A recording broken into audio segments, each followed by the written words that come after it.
What if Ash Ketchum ascended to the Pokemon anime post-game and dropped a stacked team of legendaries so broken that it could break Tobias? Everyone wants to see it happen, but what kind of situation would it ever occur in? And in such a situation, which legendaries would be a part of the Special 6? Let's talk about it. Hey everyone, it's Charles. How are you today? Before we get legendary, I just wanted to address a question that I am asked every single day of my existence. Charles bro, how in the floppy furrits are you on episode 93 of Pokemon Journeys when Netflix has only 48 episodes? Well, it is because I can watch the newest episodes on TV, Amazon Prime, Hulu, and Netflix in Japan. But Charles bro, I don't live in Japan. My friend, what you need is Surfshark. Surfshark? Surfshark is a VPN and browser extension with which you can virtually shift the online location of your mobile device, PC, tablet, or TV to get around those pesky geo-restrictions to watch content in regions around the world. For example, for me, in Japan, Crunchyroll's massive overseas anime library looks like this. I get the feeling that it is missing something. Oh yeah, anime. Fortunately, all I have to do is pop open the Surfshark browser extension, set my location to the USA, and bam! I am ready for Alabasta all over again.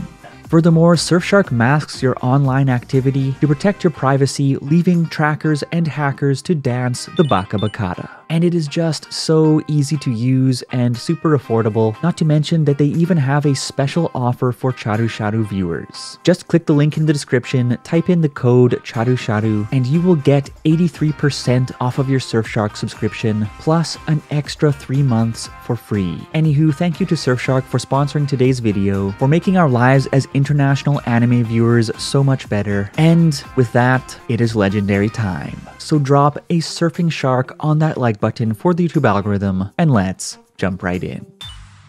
Before we hit the Special 6, in what kind of scenario would it even make sense for young Pottercheeks to have a stacked team of legendaries at his side? Considering that he exists on a floating timeline that is set up so that he can adventure indefinitely. After all, procuring an all-star legendary team of super-powered Pokemon in this particular storytelling format could really damage the series' long-term power balance and erode the novelty of the legendary monsters themselves. Well, here are 2 potential scenarios in which it could work. One scenario could be the approach of some kind of planet-ending apocalypse, in which Ash and the others need to enlist the help of the world's legendary Pokemon to fight against the forces of darkness. What better reason could there be for the legendary critters of various regions to band together alongside a chosen one as they have in the past? A second scenario could be a post-game-like Legendary Masters tournament, in which Ash competes in a tournament wherein even the greatest Pokemon Masters can only enter if they have a given number of legendary Pokemon on their teams, as a testament of their ability to bond with the world's most elusive Pokemon. These are just 2 possibilities, but it is in these one-off or post-game-like scenarios wherein I could actually envision Ash reaching out to a number of key legendary Pokemon he has interacted with over the years and bringing them to the Humdinger arc of all Humdinger arcs. So with some background context in place to tickle the imagination, let's discuss the Special 6 that I think would make the most sense as the members of an Ash Ketchum legendary team based on series history and significance. Here we go. We are coming out the gates with a beast of a pick who is also a no-brainer. Back in Alola, Ash was basically the wet nurse of a little Cosmog nicknamed Nebby, and over the course of many adventures together, Nebby evolved into a Cosmoem and later a Solgaleo, after which it teamed up with Ash and the crew to fight some multi-dimensional battles against fearsome foes like a big bat. While I doubt Ash would ever catch Solgaleo, I could see it responding to his call for help in either of the 2 scenarios I mentioned, given their powerful bond and storied history together. With an interesting set of resistances, immunity to any poopy Paul Powers poison plays, and access to powerhouse moves like Searing Sunrays Smash, Solgaleo would be a real lion in the Ketchum stable. Yes, Pikachu is the one player on this team who is not a legendary per se, but he certainly is a legend. And a Ketchum team without Pikachu is hardly a Ketchum team at all. Inevitable inclusion or not, Pikachu is more than capable of going toe-to-toe with legitimate legendary Pokemon, having knocked out not just 1 but 4 legendary Pokemon over the years. Brandon's Regice, Tobias's Latios, McDonald's Head's Silvally, and of course, Tapu Koko. Without a doubt, Pikachu is a venerable power player, and although he is somewhat of a glass cannon, nobody can make magic happen on the pitch quite like these two kindred spirits. It may come to you as a bit of a shock that I am doubling down on the electric typing, but Ash Ketchum is the most electrifying man in Pokemon entertainment.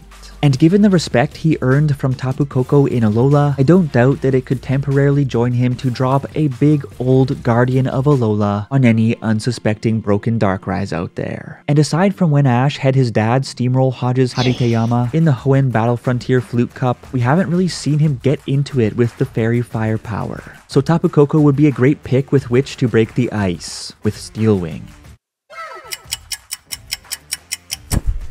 We could visualize Ash with all kinds of legendary Pokemon, but we know that the Pokemon he truly excels alongside are those with which he has a powerful bond.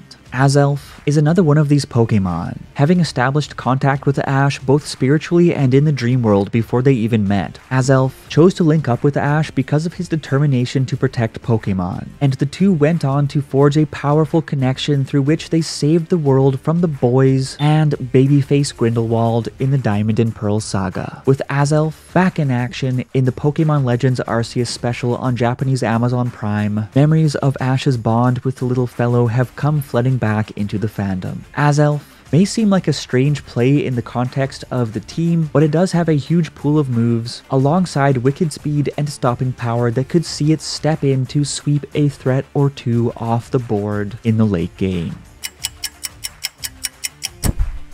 Latias is perhaps the most heavily demanded legendary Pokemon for Ash to add to his team, and it is mostly thanks to the Latias who appeared in Pokemon Heroes Latios and Latias, and took a rather strong liking to Ashy Boy after he saved her from Annie and Oakley. This particular Latias has a lot of room to mature, but the thought of seeing her train together with Ash and perhaps even go on to take out the Game Shark King's Latios in a legendary Masters Tournament round would be something special. Latias's meaty special defense, big striking power, and speed, not to mention its access to Mega Evolution, give it the tanky presence necessary to stonewall for Ash's less durable hitters, and of course, we know that she would absolutely love to be back at Ash's side. Well, that is 5 out of 6. Who could the last Pokemon possibly be?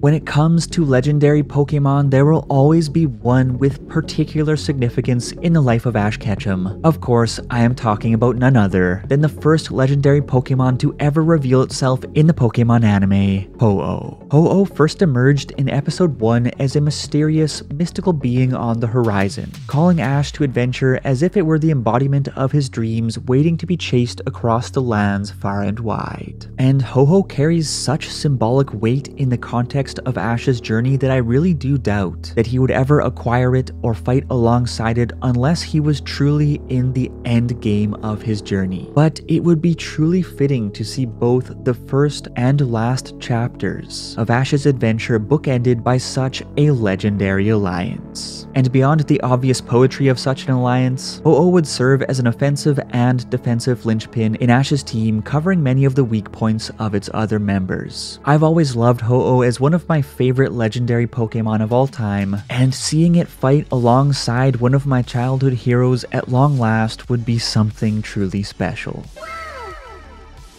Solgaleo, Pikachu, Tapu Koko, Azelf, Latias, Ho-Oh, 5 legendaries, and 1 legend. That is our special 6 for a Ketchum fantasy team that I would love to see Ash battle alongside if we ever did see a scenario in which it made sense for him to ally with so many Pokemon on the legendary level. Some may not care for the Psychic hat trick, but Ash is no stranger to doubling or even tripling down on typings, and when piecing together a Ketchum legendary team, I felt that it was necessary to primarily focus on the bond and the trust that he has built up with these Pokemon over the course of his adventures, rather than considering raw power or typing composition alone. But how about you? What legendary Pokemon would you like to see Ash battle alongside to prevent a world-ending apocalypse or to emerge victorious in a legendary Masters Dream tournament? I'm curious what you think, and as always, let's chat.